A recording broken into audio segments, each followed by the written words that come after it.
Le colloque va se passer en famille, la famille de Place d'Armes et la famille des Patriotes. Donc je voulais rappeler, je profite de cette journée pour revenir sur le pourquoi de Place d'Armes. Et je vous rappelle aussi qu'aujourd'hui, on va avoir une réflexion relative au bouleversement géopolitique en cours, et on va parler de l'urgence de développer la souveraineté individuelle et collective. Alors, Place d'Armes est une association légale créée suite à une alerte solennelle avec la lettre au gouvernant, lancée auprès du président de la République. Vous vous rappelez de cette lettre, il y a 4 ans.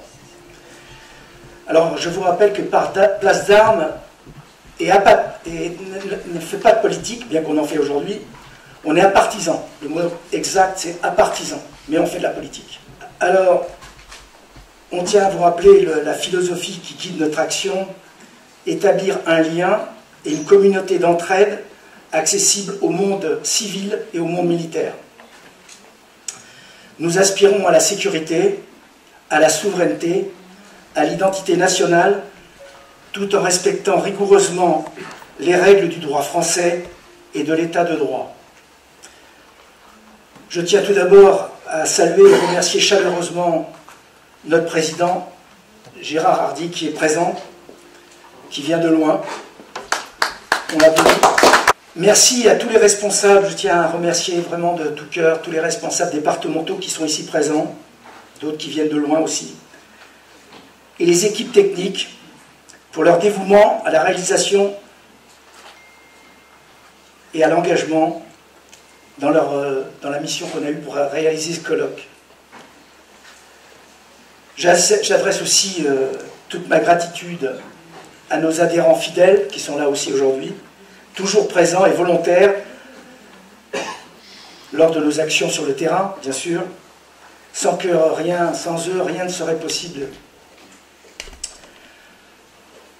J'adresse aussi tout particulièrement à l'association Solange Réunion, qui est ici, pour son soutien et son aide, qui a été précieuse pour réaliser ce colloque, qui témoigne de la force de la collaboration au service de notre cause.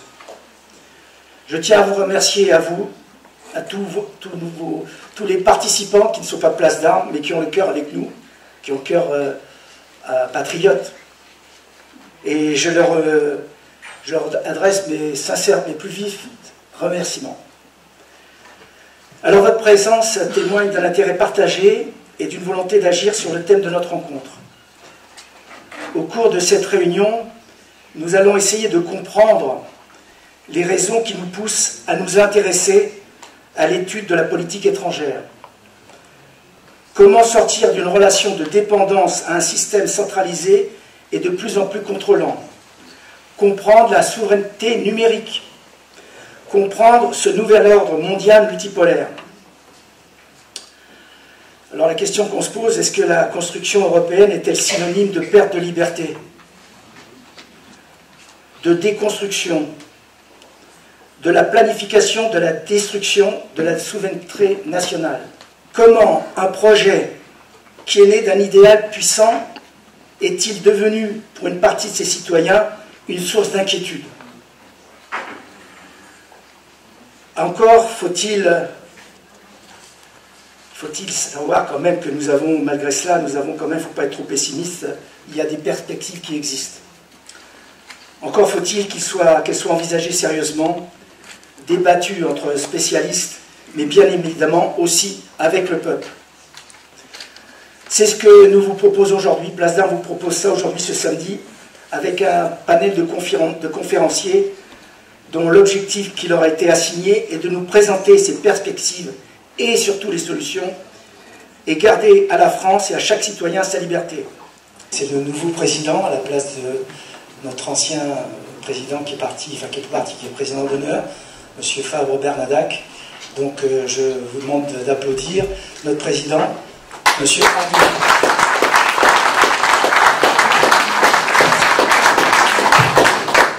Merci, c'est gentil de m'applaudir avant que j'ai pris la parole. Bien, je vais tâcher de ne pas être trop long parce que vous l'aurez constaté sur l'ordre du jour, mon intervention n'était pas prévue. mais au regard du travail considérable qui est réalisé par notre équipe en Île-de-France, j'ai souhaité être présent pour leur faire savoir à quel point on était sensible à leur engagement et à leur travail. Donc évidemment, je les remercie pour l'organisation. Alors je dirais pas sans faille parce que c'est jamais sans faille. Et on a toujours des problèmes quand on organise ce genre de rendez-vous. On a des problèmes avec les vidéos, les micros, les toilettes qui sont fermées. Ce genre de détails très techniques, très matériels auxquels on n'échappe pas. J'aime bien citer cette phrase du général Bijard qui disait: à la guerre, ça se passe jamais comme prévu. Ça se passe jamais comme sur le plan. L'important, c'est de savoir improviser et de garder le moral. Voilà. Et en général, effectivement, ça ne se voit pas. Le public ne voit pas tous ces petits soucis.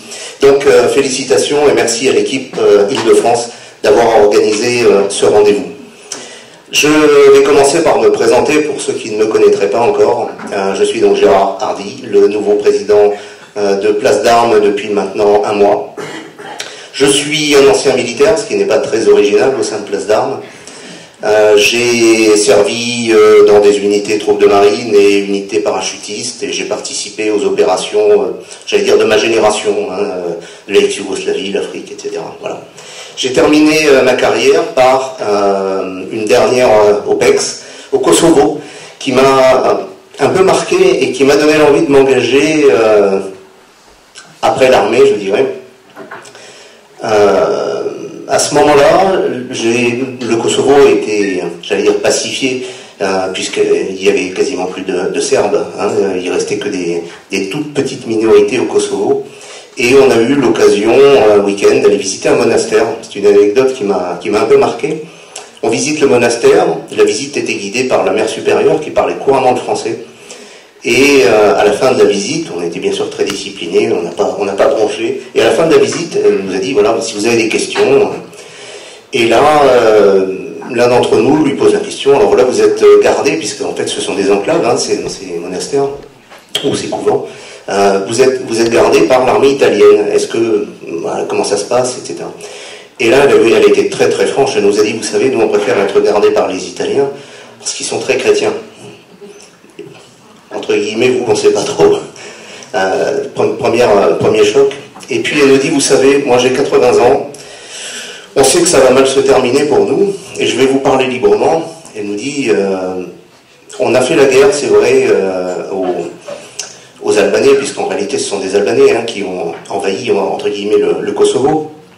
Et elle dit, on a fait la guerre, et vous nous avez empêché de gagner, entre guillemets, puisque on était sous mandat OTAN à ce moment-là. Et elle dit, et on a perdu, voilà, clairement on a perdu le Kosovo qui était le berceau de la civilisation serbe, on a perdu. Et elle nous dit, et vous, en Occident, en Europe occidentale, vous allez perdre la guerre de la façon la plus indigne qui soit. Alors là on s'est regardé, on dit, mais ma mère, qu'est-ce que vous voulez dire par là? Et elle nous a dit, vous allez perdre la guerre sans même vous être battus. Et ça, c'est quelque chose qui nous a tous marqués profondément, et qui est un peu à l'origine de mon engagement dans le combat politique ou métapolitique. Voilà, je voulais le partager avec vous. C'est quelque chose qui a été assez marquant. En 2000, au lendemain de cette carrière militaire, je me suis engagé en politique au sens traditionnel du terme, dans ma région, dans le sud-ouest. J'ai participé à nombre d'élections municipales, cantonales, régionales, que j'ai systématiquement perdues. Et avec quelques compagnons de route, à cette époque-là, on est arrivé à la conclusion que ce combat politique, électoral donc, s'il était sans doute utile, nécessaire, restait clairement insuffisant au regard des dangers qui menacent le pays aujourd'hui. Voilà. Arriver attendre une hypothétique sortie des urnes une fois tous les 5 ans, c'est clairement insuffisant. Et on a voulu constituer, en dehors du jeu électoral, une organisation, j'allais dire de combat culturel et politique, mais voilà, pour être sur le terrain au quotidien et travailler au quotidien.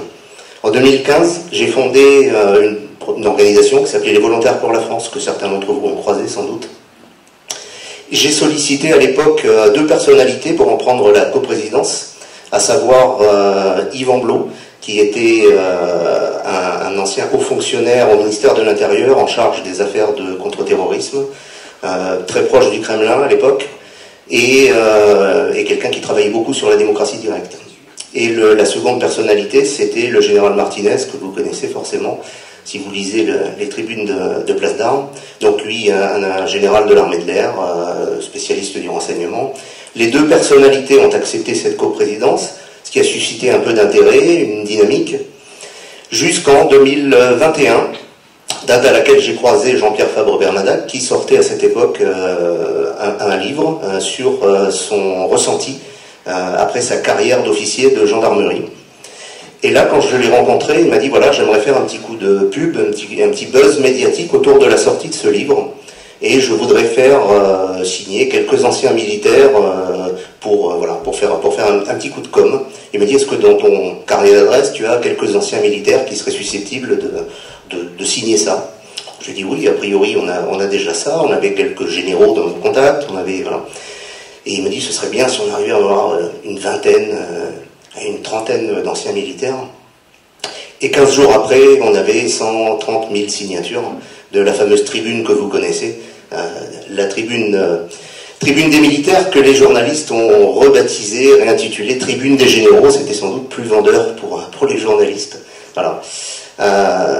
Et puis, le soufflet médiatique retombe. Au bout d'un moment, l'actualité est chassée par une autre actualité. Au bout d'une semaine, on n'en parle plus. Et là, les gens nous ont dit, bon, qu'est-ce qu'on fait de ce succès qui était absolument pas prévu, pas du tout calculé. Et on a décidé de créer Place d'Armes, il y a donc maintenant 4 ans. Pendant ces 4 années, Place d'Armes a commencé évidemment à travailler, à mettre en place un maillage territorial, dont on voit un peu les fruits aujourd'hui. Place d'Armes s'est donné pour mission, je dirais une double mission. Une mission qu'on va qualifier d'influence. Alors l'influence, qu'est-ce que c'est? C'est l'influence politique, mais encore une fois, pas au sens électoral. Place d'Armes n'est évidemment pas un parti politique, n'a pas vocation électorale, mais une influence quand même dans les débats, au travers bien sûr des prises de parole de nos généraux, au travers de ce genre de rendez-vous comme aujourd'hui, où l'idée c'est un petit peu de s'instruire, comme le rappelle la devise de Saint-Cyr, s'instruire pour vaincre. Donc voilà, ça c'est la mission, je dirais, d'influence, ouvrir les yeux de nos compatriotes tant qu'on en a encore le droit. Et puis parallèlement à ça, une mission que je qualifierais de résistance ou de résilience, qui là consiste à faire vraiment un travail de terrain, ce qui est fait d'ailleurs entre autres par cette équipe d'Île-de-France, le travail de terrain qui consiste finalement à se préparer à des lendemains qui pourraient être conflictuels, être en capacité de réagir intelligemment et collectivement à des lendemains qui seraient difficiles. Voilà. Donc ça c'est une partie aussi importante et très concrète des activités de Place d'Armes. On s'est rendu compte, et moi je le constate à travers tous les déplacements que je fais en France, que les gens sont aujourd'hui, les Français sont vraiment en demande de ce genre d'organisation, encore une fois très concrète. On s'aperçoit qu'aujourd'hui on est tous très connectés, on a tous des téléphones, des tablettes, des ordinateurs, mais qu'on ne connaît plus le nom de son voisin. On a chez nous un gros déficit, je dirais, en termes de cohésion, d'esprit d'appartenance, de communauté. Et ça, c'est quelque chose que nous, on en parlait encore ce midi avec Jean-Claude à table, c'est quelque chose qui est très très important, de créer cette communauté et cette cohésion. Encore une fois, si demain c'était conflictuel, évidemment, si on doit réagir collectivement, il vaut mieux qu'on ait confiance en son voisin, en son camarade, et c'est seulement comme ça qu'on peut faire quelque chose. Alors, j'en viens à la situation aujourd'hui. Je ne vais pas vous noircir davantage le tableau, puisque vous le connaissez aussi bien que moi. La situation du pays est absolument catastrophique. Nous avons, on parlait ce matin de la dette, 3 400 milliards de dettes. Pour un pays qui voulait mettre à genoux la Russie, c'est un peu raté. Je crois qu'on doit être à presque 120% du PIB maintenant en dette. La Russie n'est qu'à 25%. Donc je ne sais pas qui a mis à genoux l'autre, mais il n'y a pas de quoi fanfaronner pour le coup. L'aspect sécuritaire, vous connaissez les chiffres aussi bien que moi, pas de quoi se réjouir non plus. La place de la France à travers le monde, c'est une catastrophe absolue. On a réussi à se faire dégager de partout, à être ridicule. partout où le président passe, on est absolument ridicule. Ça a commencé peut-être effectivement avec, bon, en même temps, un président qui croyait que la Guyane était une île, on risque pas d'en tirer grand-chose, mais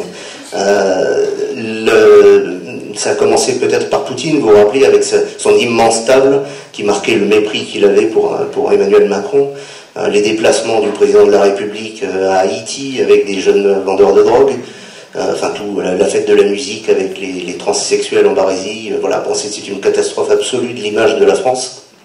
Jusqu'à encore dernièrement, je parlais de l'Afrique, dont on s'est fait virer de partout.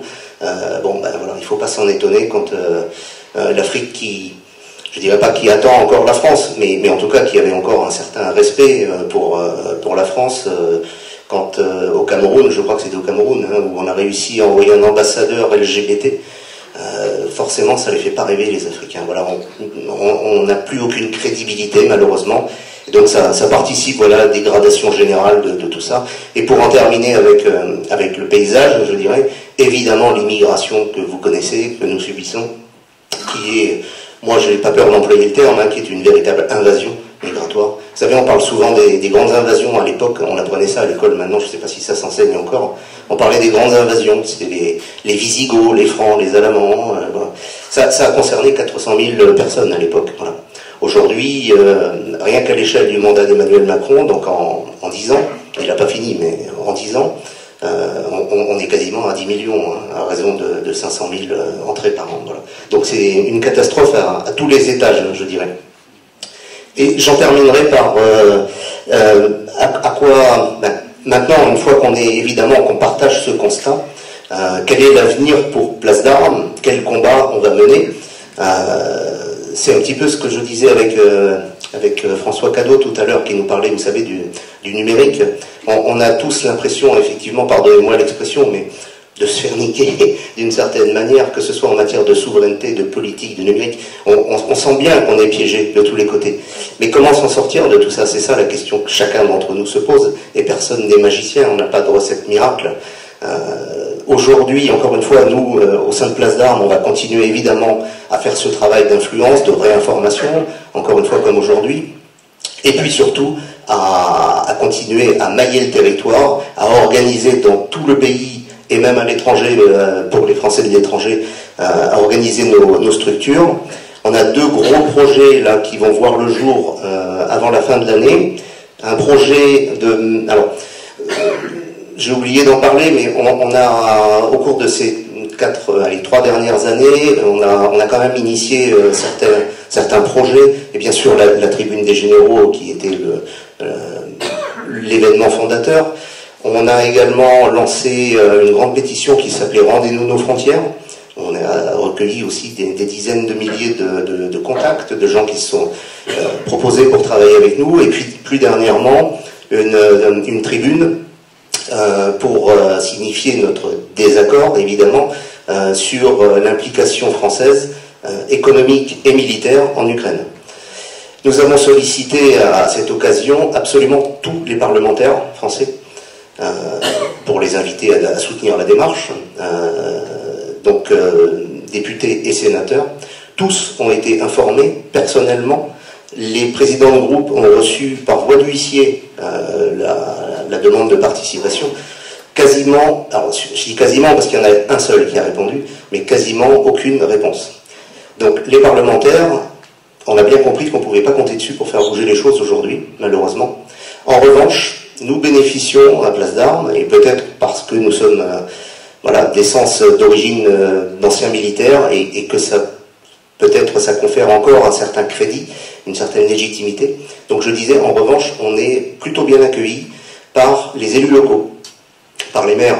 Voilà. Donc ça, c'est un travail qu'on va mettre en œuvre, de créer vraiment un réseau, un tissu d'élus locaux favorables à ce qu'on fait. C'est intéressant pour donner encore plus de poids, évidemment, à nos initiatives, pardon, et puis aussi, d'un point de vue très matériel, pour être, j'allais dire, bien reçu quand on organise quelque chose dans les communes. Voilà. Donc un réseau d'élus locaux, et puis un autre projet qui me tient particulièrement à cœur, pareil, qui sera lancé fin novembre, c'est la mise en place d'une structure jeune dans le giron de Place d'Armes, une structure jeune qui va proposer aux jeunes de sortir leur nez des écrans et de venir sur le terrain avec nous, de transmettre le patriotisme pour nous, enfin pour les plus jeunes, donc transmettre le patriotisme et puis profiter de cette ressource humaine pour développer la structure. Voilà ce que je voulais vous dire en termes d'organisation, de savoir où on en était, qu'est-ce qu'il y a dans les cartons. Voilà, il y a pas mal de projets et je pense que malheureusement, quelque part, eh bien, tout ça correspond correspond à l'actualité qui nous donne raison tous les jours. Voilà. Donc merci Jean-Claude de m'avoir laissé un petit quart d'heure. Alors on vient de traverser une journée d'une intensité rare, surtout la fin. Bon, je tiens à remercier tous les intervenants. Je rappelle que la mission de Place d'Armes n'est pas de conforter mais d'éclairer. Ce colloque a mis en lumière un point central: la souveraineté n'est plus un luxe, c'est la seule condition de notre survie collective. Jean Bodin disait: la souveraineté est la puissance absolue et perpétuelle d'une république. Le message est clair. Aujourd'hui, vous avez entendu plus d'une fois qu'on parlait de la Russie. La guerre n'est plus une hypothèse, elle est une réalité stratégique, informatique et économique. La guerre est la continuation de la politique par d'autres moyens. Donc je ne voudrais pas prendre plus de votre temps, je voudrais simplement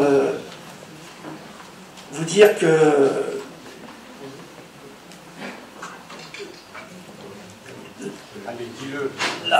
la réponse aujourd'hui étant chacun de nous, c'est l'éveil de la conscience individuelle, qui est le premier acte de résistance, donc notre conscience individuelle. Refuser le prêt à penser, chercher la vérité, se former, s'organiser localement. Voilà comment nous passons de l'individu isolé au mouvement national. En somme, nous devons nous libérer de notre prison mentale pour que nous puissions après nous libérer de la prison matérielle. Et je dirais même plus, aujourd'hui la prison matérielle qui nous a enfermés sans religion, sans croyance, nous a mis dans une voie étroite. C'est donc la condition essentielle pour avancer sur le chemin qui nous conduira vers le renouveau. Aujourd'hui, la solitude et le désengagement sont les principaux alliés du pouvoir. Solitude et désengagement. Alors, la résistance citoyenne doit-elle mondiale? Oui, dans l'esprit de l'Union des peuples, qui refuse l'uniformisation globale. Mais elle commence ici, dans nos villes, dans nos familles, dans nos débats. Donc la mission de Place d'Armes est de transformer cette prise de conscience en force agissante. Nous devons être l'incubateur de cette résistance, la voie qui refuse de s'éteindre, le lieu où la vérité stratégique est dite. Le colloque est terminé, mais l'action continue. La souveraineté et la défense de notre identité sont nos boucliers et notre épée. C'est l'exigence d'être libre, chez soi, maître de son destin, de ses institutions, de ses données et de sa défense. Alors je voudrais vous rappeler quand même que Place d'Armes, nous faisons beaucoup de formations à l'extérieur. Souvent on nous dit mais à quoi servent ces formations? Mais vous avez entendu aujourd'hui quand même qu'on vous a présenté que la formation, c'est une chose importante.